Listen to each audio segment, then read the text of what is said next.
Presented by That Time I Got Reincarnated in the Same World as an Anime Podcaster, this is Shonen Jumping the Gun! The show where we set our sights on the first chapter of a manga and decide if it's a misfire or a bullseye. Let's see how many rounds are in this magazine.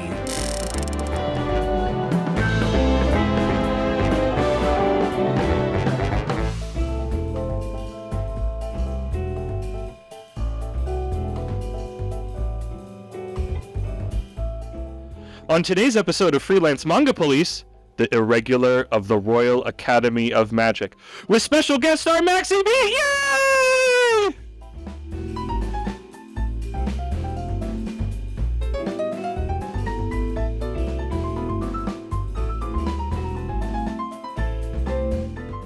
Welcome, everybody. It's me, your noble magic caster, Kermit the Grog, here with my Scrublord Edgelord co-host, Brad, Isekai Sensei-Sama. Brad, how you doing? I'm doing just fine. And super assassin extraordinaire special guest star MaxyBee. MaxyBee, welcome to the podcast.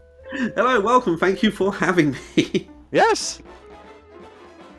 Hi, Editor Brad here. Just wanted to drop a quick note, as I'm sure you've noticed that our audio is a bit crunchy. Unfortunately, we had some technical difficulties, and this was the most we could recover. But be sure to subscribe and follow, as Maxy actually recorded 2 episodes with us, and the next one didn't have any problems.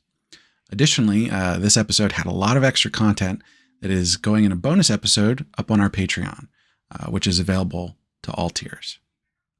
But today with our special episode, we are reading a series that MaxyBee has suggested for us, which is, as I said at the top, the Irregular of the Royal Academy of Magic. Maxy, can you tell us why you wanted to cover this manga on this podcast?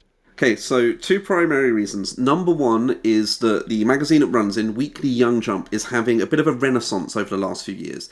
It kind of lost its identity in the mid-10s, it wasn't really going anywhere, but you had some hits. You had your Golden Kamuis, your Kaguya-sama Love is Wars, but it didn't really have anything that felt like it had a real identity, and now it's this place that's full of just these really inspired series, a massive variety of content, a lot of baseball comics. But this particular series stands out because it is the only light novel adaptation in there. And so a part of me was like, I really would like to know how this fits into this sort of more daring world for the magazine. And the other reason was I couldn't think of an isekai series, which I really was tempted to pick for obvious reasons. And you don't have to appease him. Brad is the co-host on this. This one's mine. I am very... He's the isekai boy. Fuck up. I can't help it. I have to make everyone feel good, you know? But this is by the writer of several isekai, so I was like, this is close enough. This counts. Oh, definitely close enough. It was close enough. In fact, that he had already read it. Because he's read everything. I only read the first chapter. Yeah, you get to activate Future Vision this time. Recently, I only read the first chapter. So, once we get through our summary and we get to the discussion, Maxy, please tell us if you've solved your question of what is it doing here in Young Jump. Absolutely. Cool. So with that out of the way, the trivia. I don't have the start date. I have hazy things. Oh, okay. So I'm going to do that, and then I'll toss it. I mean, it started in 2021. I can narrow it down to the year. So that's what I had, because it was like, hi, here's the trivia section. The information on this is hazy because there is another far more popular manga light novel with a very incredibly similar name, which made Googling for this really difficult. So I have the vague sense that it started 3-ish years ago, maybe 4-ish now, I guess. And it seemingly had 50 chapters out that were fan-translated, which is one of the reasons why this is a Freelance Manga Police episode. And as stated, it's from a light novel, if the name didn't already tip that off, and also Maxy telling us. Maxy, do you have any other trivia on this very strange series? Okay, or hard-to-figure-out series? There's a few interesting things. The artist for this is Fumi Nagasaki, who has done nothing else of interest, just pretty much been chucked on this. Pretty typical for light novel adaptations to go and just have an artist who's available and can do work. But the writer of it is one Yusuro... believe it or not, I'm really bad at pronouncing Japanese, despite it being like something I have to read constantly. Yusura Kankitsu, who is known for a whole bunch of different isekai light novels and manga adaptations, including Isekai Elf no Dorai-chan and Isekai Monster Breeder, which are names. One of them, I think, Yeah. maybe gives away what it's about a little bit. Oh, have you read those? Do you know of these? Isekai Sensei-Sama? Be I'm honest. not sure, but in all likelihood, yes. When in doubt, he's read them, if not at least heard of them, if they are semi-recent. A lot of times I have trouble when the Japanese name is used because being an English speaker, I latch onto the English name much better. Same as these. Well, their biggest one, which is known, is called Skill Taker's World Domination, Building a Slave Harem from Scratch. Wow! What a fitting title for what we talk about in the podcast. I think I recognize that one. The John Brown intensifies. Just as a quick aside, because this is not about this Yes, series, but please, toss this over, because you told me this before we recorded. about the series that is sounds very similar to this one, which is the Irregular at Magic High School. We just looked this up. It's a very popular series. There's an anime of it, multiple seasons and everything. The reason it's so difficult to find information on the series we're covering today is because there are 19 different stories. Spin-offs. There's 19 different spin-offs for the Irregular at Magic High School. I'm just going down the list like, oh, there's another one. Oh my god, another one. I was like, what is going on here? An SEO Thor's hammer strike of no one will ever find this other one in English. You say that, but it's so much more than Sword Art Online. It's insane. Really? Dang. 19. Like, who's doing this? Clearly there's an audience for it. I don't know. Actually, what did you say that it was like it was like either an alternate title or the tagline that was in English that you said that I liked that gave it a lot more like character before we delve into the summary. The actual full title, Yes. because you'll have things for a secondary title between tildes underneath the main title with a lot of these series. So this is the Irregular of the Royal Academy of Magic. The strongest sorcerer from the slums is unrivaled in the School of Royals. Like, still very light novel-y. I think it's just because I like the school from Slums and stuff, and you get that, like, very Marvel alliteration, and I'm a sucker for that. It immediately makes it class warfare, which, as an English person, I'm all about. Yeah! As Americans, we are also about, but we're newly getting into it more. And with all those S sounds, we're going to get into my Kermit's patented speedrun summary of this first chapter of the Irregular of the Royal Academy of Magic, which I appreciated being a normal manga length and not a normal first chapter that we cover, which is like 70 pages. We open with the information that magic is a mystery of the world that can be only used by those of certain bloodlines. The haves and have-nots is the law of the land.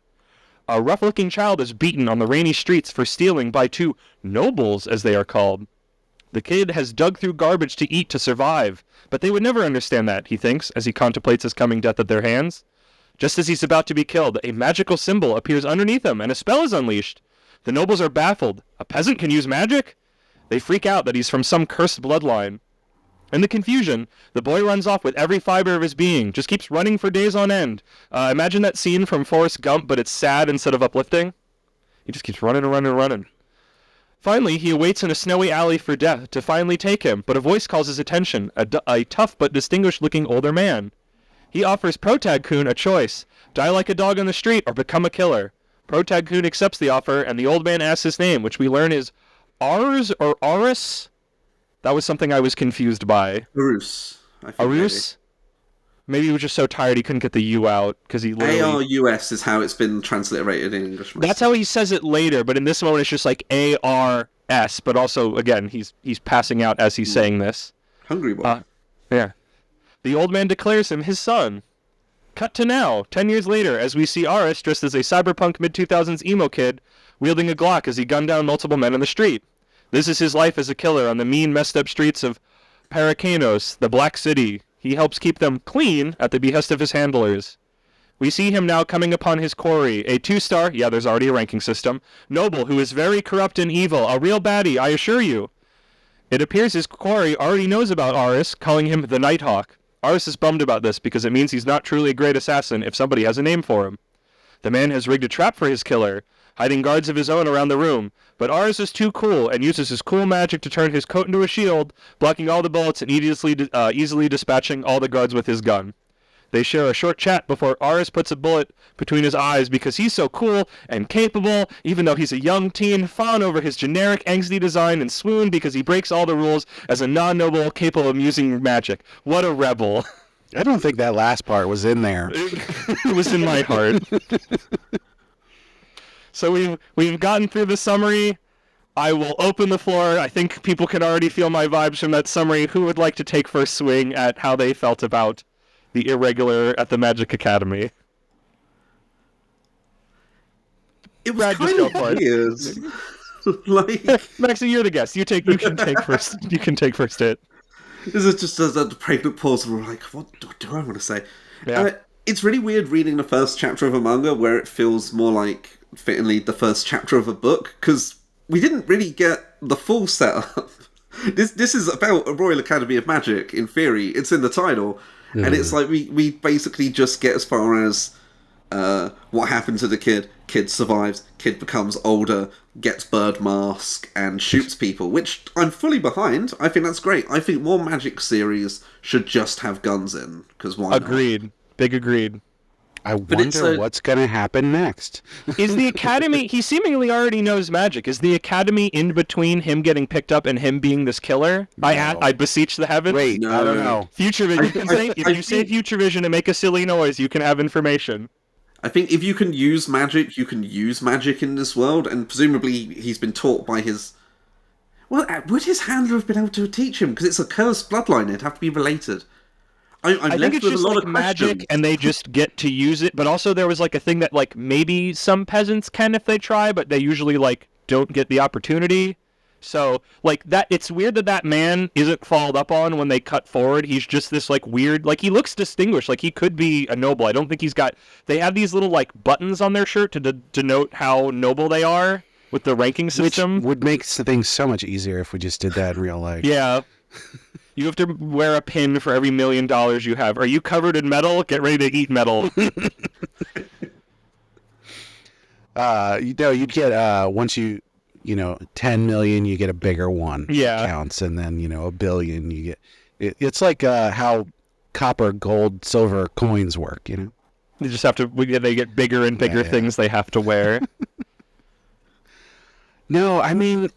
It's your catnip. It's your catnip and my anti-catnip. It's what I'm into. I don't know. It presses the right button. I don't know.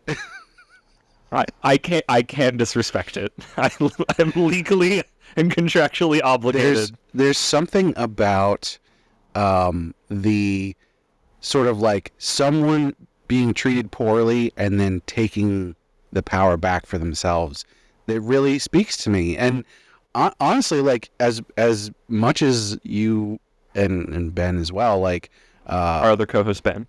are like, oh, slavery, how can you like this is exactly what those kind of setups can give you, of like, not that a lot of them do that, but the whole thing where you have someone who's treated really poorly for one reason or another, and then they either gain the power or find that they have the power or whatever it is to start taking down that system. I want that. I want that power fantasy. One Piece is somewhat that power fantasy to me. Yeah. And I think it's because I want the character to have character and him to not just be an angsty puppet. Well, I mean, He's a he vessel. didn't even get to school yet. Maybe He is a he does have vessel. He's a personality. vessel for you, the reader, to insert yourself in as an edgy little teen or 40-year-old. But here's the thing with getting to wonder about this stuff is, like, we've not seen him go to the to this Academy of Magic yet. Yeah. It could be that in a sort of fish out of water situation, we actually get like a lot of interesting edge cases that flesh him out as he has to deal with being around people of a class he hates, whilst also, he's not gone to school. He's not used to any life of luxury. Clearly, Yeah. he almost died as a child. Relatable content. I really, if I was reading this as a book, I would be excited about the questions. I'd be like, this is all stuff that I'm going to learn as I keep reading. As a manga, like, knowing that this comes out on, like, a weekly basis, this would frustrate the hell out of me, not knowing where it's going to go, what flesh they're going to put on his bones. But he is wearing a sort of jacket that, like, 15-year-old me in 2005 would be all over, so you can say if it's good or bad. Like, I mean, this is the joy of this show, where literally we have one chapter, and it's like, I've read a lot of first chapters, and so many of them can make or break it, and nothing I was shown here was like, oh, this is unique and interesting and something that I would want to continue, but I'm a fussy little Kermit, and I have very little patience for things. I have to turn off future vision here. If this is going to follow the tropes of someone with extraordinary powers goes to a school, because that's a trope that's been done so many times, especially in isekai, but even isekai adjacent stuff, it happens all the time. If it follows those same plot beats, there's going to be multiple people, usually 2 or 3, that he meets at school that have interesting circumstances. There'll be a girl who's a noble, but something is up with that, and she's got to prove herself. And then there'll be a commoner girl who, how is she in there? She's got weird circumstances too. And there'll be the one guy who's going to be his friend and sort of try to set himself up as a rival, except he's way less powerful, so he can't actually be a rival, but he'll be there to support him. You've literally just described Black Clover. Well, I mean, it works. It's a well-worn trope. Yeah. And the reason it's well-worn is because it works. It works. Generic doesn't mean bad, it just means you know what's going to happen. It's right. fine. Yeah. I guess it is the balance between myself and my co-host Brad that, like, I am very, like, I get annoyed by generic things, and he embraces them and loves them, and I feel like somewhere in the middle of that we find like something. If it was always just like the same thing, I wouldn't be into it. You get enough differentiation. Yeah. You're like, oh, okay, that's what they're doing that's interesting. And it's the familiarity coupled with the novelty that little extra piece of it makes all this my cookie has chemicals almonds go. in it instead of chocolate chips. Yes. Yeah. In our grand baking metaphor for all of this. I'm not into chocolate chip cookies. You're not into he's not. I have to make him no chip cookies. This is Brad's existence. Is it because of the chocolate or because of the texture? What's going on? He just doesn't like it. He just likes regular cookies with no chips in it. They're not sugar cookies. I don't mind chocolate chip cookies, but I don't know. Anyway, it's a character trait. If that was a character trait in manga, it would tell you chocolate something. in your country is a very different world to mine. So well, very true. Very true. But I don't think that's. I don't think that's it. I like chocolate other stuff. Anyway, yeah, I think I forget who touched on it real quick before, but they have guns here. I do love that I did love guns. The guns is what made me excited. That he just like pulls out his freaking Glock, and I'm like, oh yeah, this is exactly what I wanted. And I think this is in this series, that's one of the differentiation points, because it's like, hey, there's magic, and you can do all this cool stuff with magic, and then we just use guns. It's like, what's going on? That's what I love about Shadowrun. It makes you want to find out more. I'll admit that part made me excited because I like guns in places they're not supposed to, like in series they're not supposed to be. And it wasn't even like, oh, just the dark assassin people who can't use magic use guns. It's like, no, this guy's a noble and he's got a gun. He can use magic. Why isn't he just using magic? So, what did you guys think about the art style in this? It wasn't, I don't think it was doing anything crazy, but I thought it was very... It's fine. The word I want to use is clean. Yeah. But I don't know if that's right. The word I would use is workmanlike. Like, this is someone who was given a job and they have done that job to the letter. Like, it's immaculately told. It's very well told. The storytelling's good. The art is, again, it's very clear. clean. And the conveyance is fine. But you're not going to necessarily freak out to, like, an amazing moment. You know, it's just kind of like, this looks nice. But there's something to these first chapters, especially when, like, a lot of what we're reading is new artists and authors in Jump, where it's like, there's sometimes where it's like, I don't understand exactly what's going on and the placement of people and who's talking, and I forget that when I read these ones where it's like, this is generic, but Workman is like the perfect way to put it, Maxie, where it's like, this does exactly what it needs to do, and you don't have those moments of like, oh, I thought he was over here, or like, oh, I thought this person was talking. Like, there's never a moment of like, I'm confused what's happening. Yeah, it's like, you're not going to get bonus points for doing something new and interesting, but you get full marks for conveyance. During the, I guess I'll say 2 fight scenes that happen, the camera angles and everything, I was actually pretty impressed with how it kept everything focused, and like you didn't get confused as to like what was going on. And like in the later one where those guys ambush him, and it's like, oh, I know exactly where everyone is. Yeah, this guy already got set up. And I honestly, I think that's sort of rare in manga. At least a lot of the ones I read. Well, certainly from people who don't have any other works under their belt. Yeah. Like this could be the sort of laying out you'd expect from someone who would be storyboarding an animation or something. You know, like there's a had done this for a while. That clear understood spatial awareness.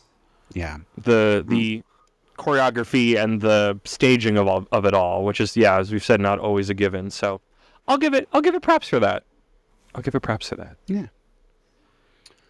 Well, is there anything else major anybody wishes to discuss? How about you guys tell me where you think this might go? Oh.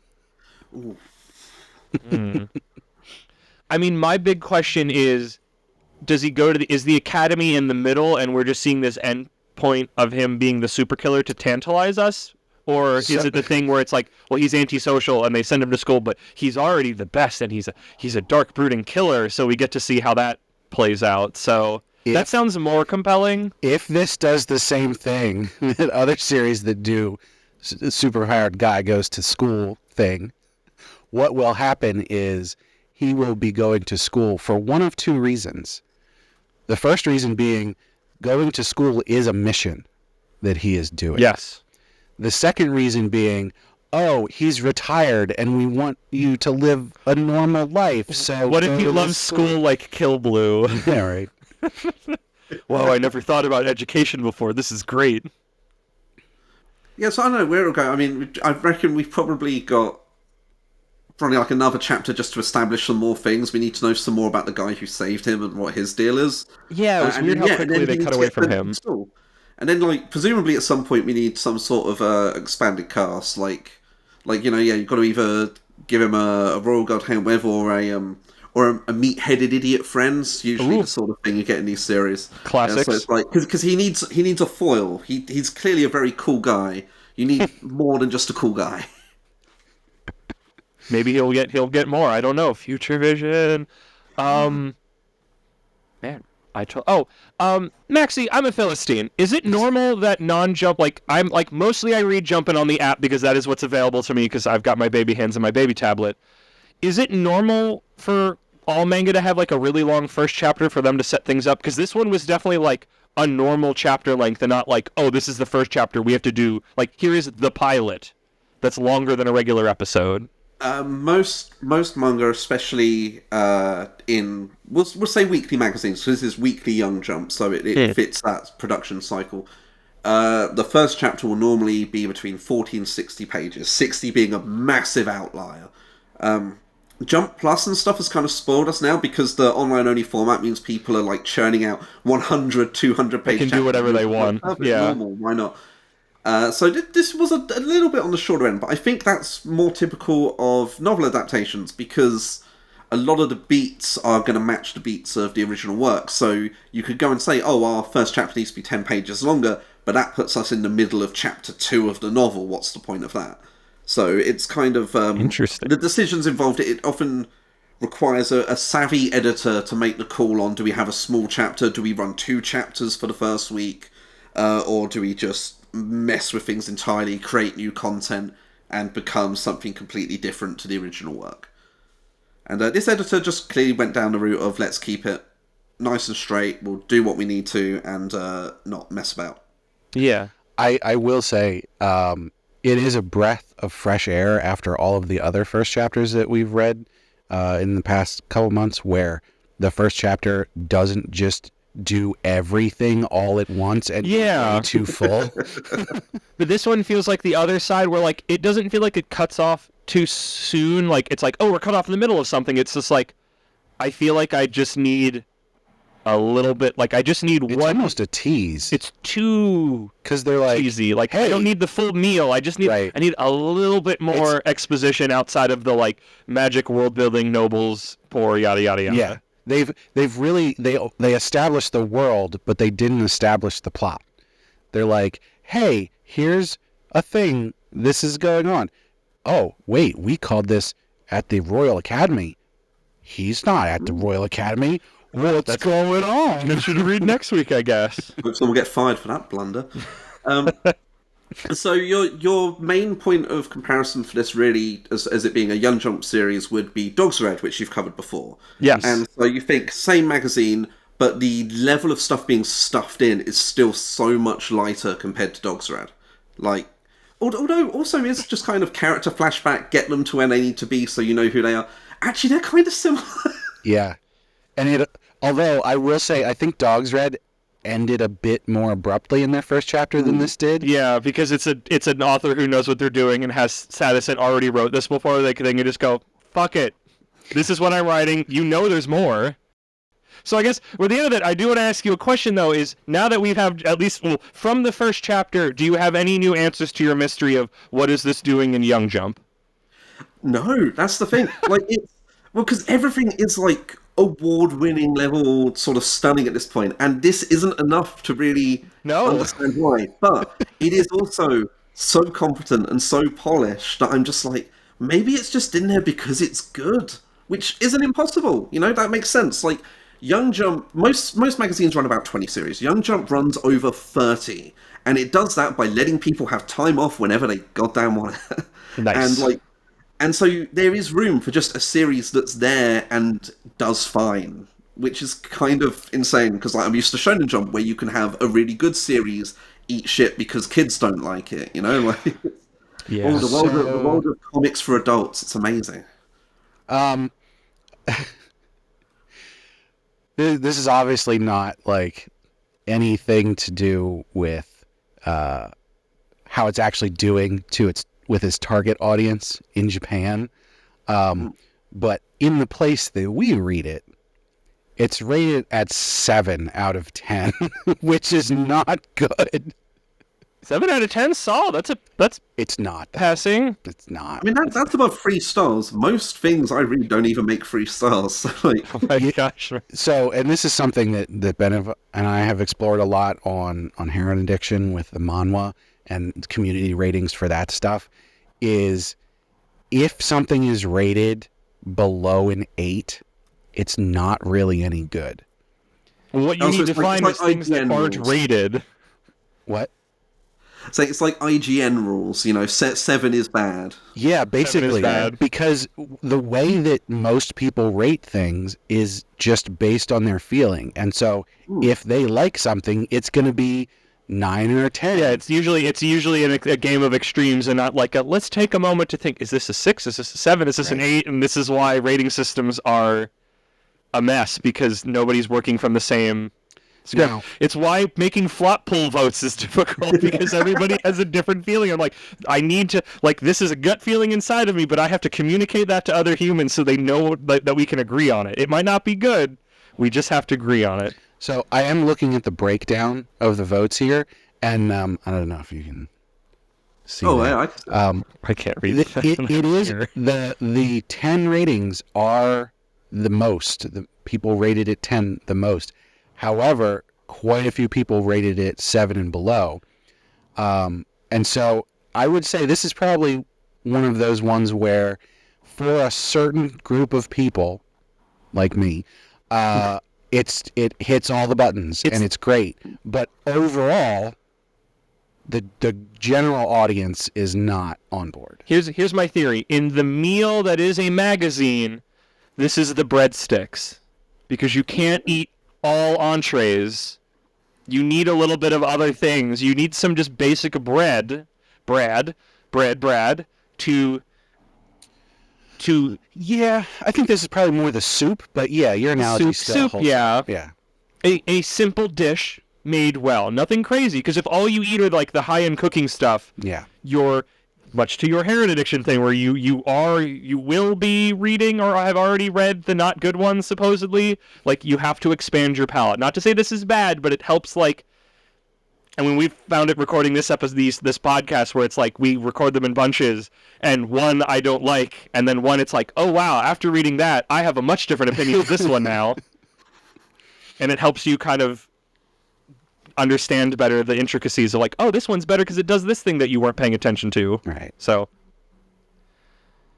and I guess with all that, let's get to our flop poll picks. So I've updated the flop poll for the new year, so I will be throwing to a new thing of Truxan will explain the rules of the range. Hey everybody, it's me, it's Truxan, your friendly neighborhood Truxan. It's Truxan's Rule of Range. So we're at the bottom, we got Dead Walking, Dead in 20 chapters or less, an Early Grave, like Do Retrial or Candy Flurry. Next up from that, we got a flop, Granted a Stay of Execution, under 50 chapters, like a Fabricant 100, or a Doron Dororon, whatever that is. Next up is It'll Live, hangs on just past flop zone, sub 120 chapters, like PPPPPP, or Magu-chan. Then we got Solid, series that does well but hasn't reached its true popularity, like an Akane Banashi or Undead Unluck. Can get an anime. Then we got the hit, truly popular with an anime and hundreds of chapters, like a Black Clover or an Assassination Classroom. And finally, oh my gosh, the Supernova, industry shaker and shaper. Readers want to be with them, other manga want to be like them, like a Demon Slayer, Jujutsu Kaisen. And that's Truxan's Rules of the Range. Back to you. Thanks, Truxan. Well, as our very special guest, I think it's only right that Maxie goes first. It's weird because I've not got a lot for this, but it's solid. I feel like this is just really, like, it says it's solid. It's got a good foundation, so yeah. Solid? I also would call this solid. I want to call it an It'll Live, because I think it'll live. And do no more.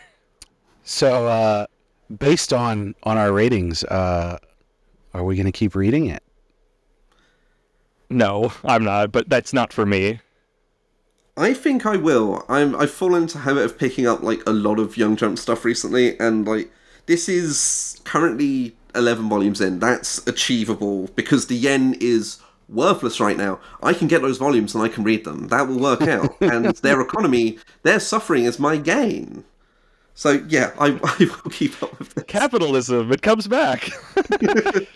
So yeah, that's we need to preface this with the fact that there are quite a few chapters out already. This is where my not ability to Google very well messed me up, because as we said, this is fans translated, which actually the fan translation is something I usually get down on, was pretty solid, at least for this first chapter. I'm usually very sensitive to them, and I thought it did its job. There was seemingly 50 chapters up, but that felt like too clean a number, and that just felt like what was out. 48. Fan translated? 40. No, sorry, 42. 42, wow. Number keeps getting smaller. Is this still going, Maxie? Do you know if this is still running in the magazine? It is still going, and curiously, it's supposed to actually have chapters up to 90 out, but I wonder if it's like a group that doesn't put them on manga decks. That's a thought. Yeah, the scanlations for this have not updated in 2 years, to my chagrin. So either they're somewhere else, or whoever was doing them stopped doing them, and nobody's picked up the ball. And I'll just say, if you're a scanlation group and you don't upload to manga decks, what the hell are you doing? What is the point? Why? What are you doing? I mean, I can't find it. I was trying to Google for this series. That other series its SEO is too powerful. It's just people who really like ad revenue. Which they really want you to know that they're doing it, and they get internet clout for poorly auto-translating stuff. Hi, you've hit another of our hot topic points we talk about on the podcast a lot, which is localization and its many forms. It is available up to chapter 102. Wow. But you have to go to the place that is making it, because they are one of those sort of people who, they love the person's work, they respect it, but they would also like to make money off of someone else's work. So, big thumbs up.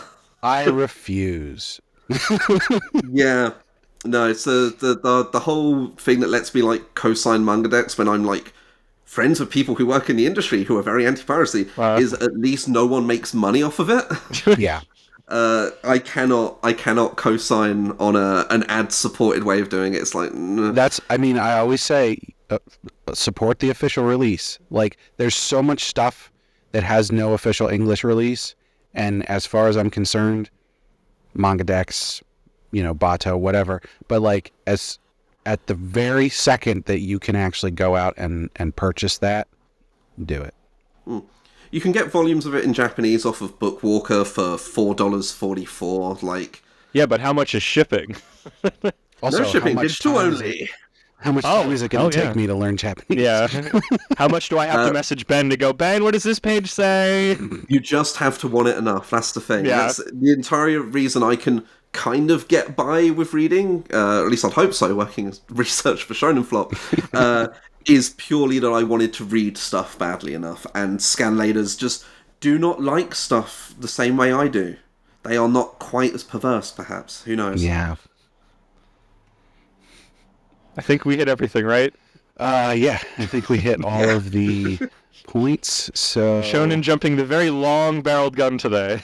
Yeah. It's fine. I know. I was happy. I was attending for this.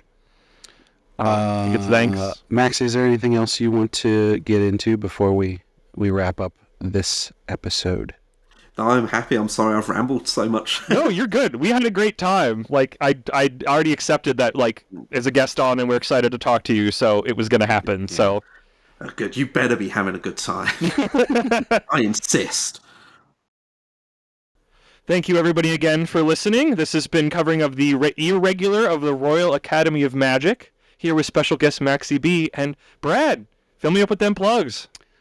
As always, we want to thank Sugoi Mart for partnering with us. Sugoi Mart's a retailer of Japanese snacks, drinks, toys, and merch. They got a lot of cool stuff you can't get outside of Japan. You can check the link in the description, or use code APR15 at checkout to get 15% off your first order, which also helps us out.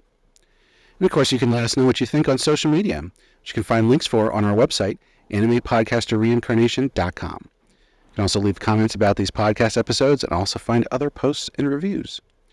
And we've got a Discord where you can chat with us. You can also check out our Patreon.